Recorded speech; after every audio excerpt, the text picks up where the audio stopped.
La corruption, ça n'atteint pas simplement tel secteur ou tel autre secteur, ou telle personne ou telle autre personne. C'est devenu absolument généralisé, d'un bout à l'autre. Et ça n'a pas été comme ça. Je ne dis pas que notre pays était un pays où il n'y avait pas de corruption, il y avait une certaine corruption, tout est relatif, bien sûr. Tout est relatif. On ne peut pas l'arrêter totalement. Mais depuis 1960, pratiquement, le système s'est généralisé. Vous avez des jeunes ministres qui restent à peine 6 ou 7 mois au ministère et qui sortent enrichis de façon scandaleuse. D'où vient cet argent-là? Comment ont-ils pu le gagner? Mais tout le monde le sait, et le petit peuple le sait. Pour 80% de la population, rien n'a changé. Ce qui a changé, c'est pour les profiteurs.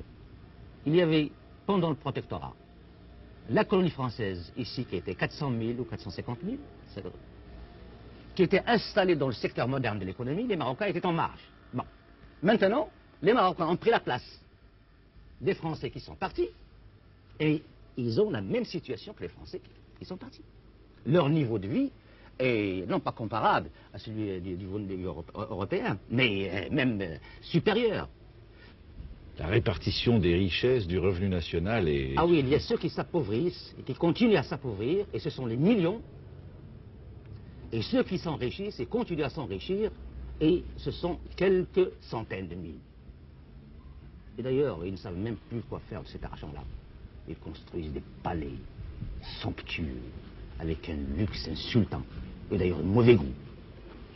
Ils exportent leur argent à l'extérieur.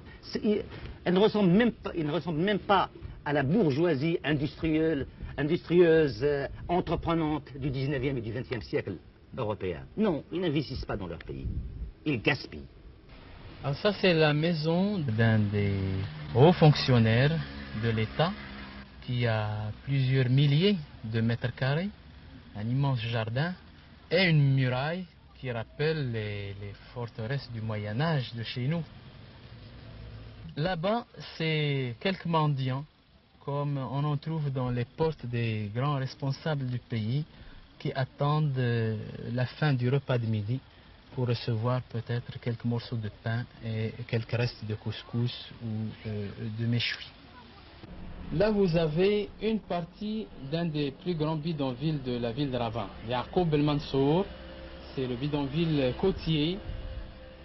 Les baraques que vous voyez là abritent en fait une population énorme qui vient de toute la région du Maroc, notamment du sud marocain et des provinces environnantes à la capitale, mais aussi du nord du Maroc.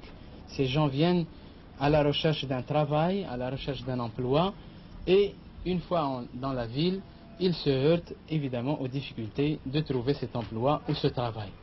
Ce bidonville n'a rien de particulier, sinon la muraille que vous voyez au fond, et que nous appelons à Rabat la muraille de la honte, parce qu'elle a été, c'est une muraille qui a été construite sur les ordres du roi depuis plusieurs années pour cacher effectivement ce bidonville aux passagers, aux automobilistes qui logent la côte et qui vont sur les plages environnantes de Rabat, c'est-à-dire qui vont sur Temara, Schirat et autres plages de la côte pas loin de la capitale.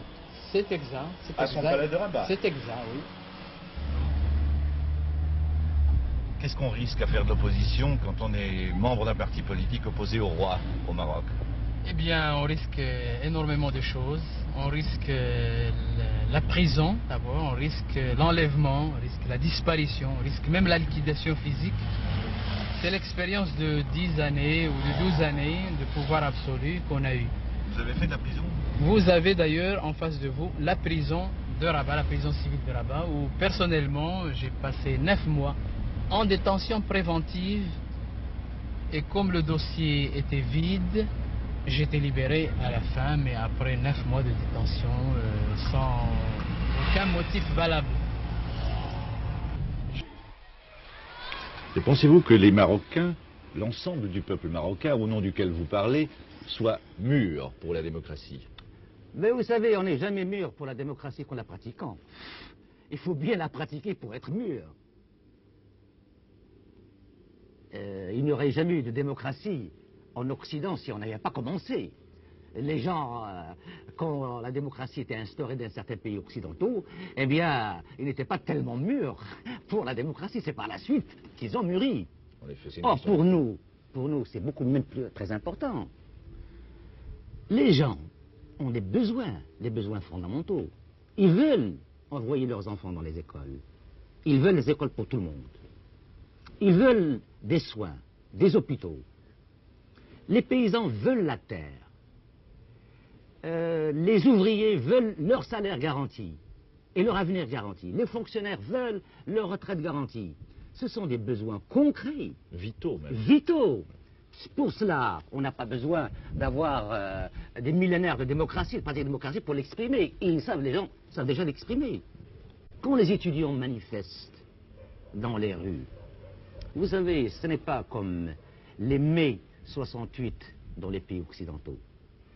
Il y a une rupture peut-être entre la jeunesse et la famille, etc.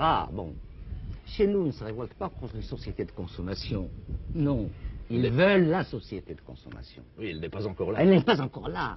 Ce qui fait donc que les garçons, les jeunes filles et les jeunes garçons, eh bien, ils sont porteurs des inquiétudes et des espoirs de leurs parents.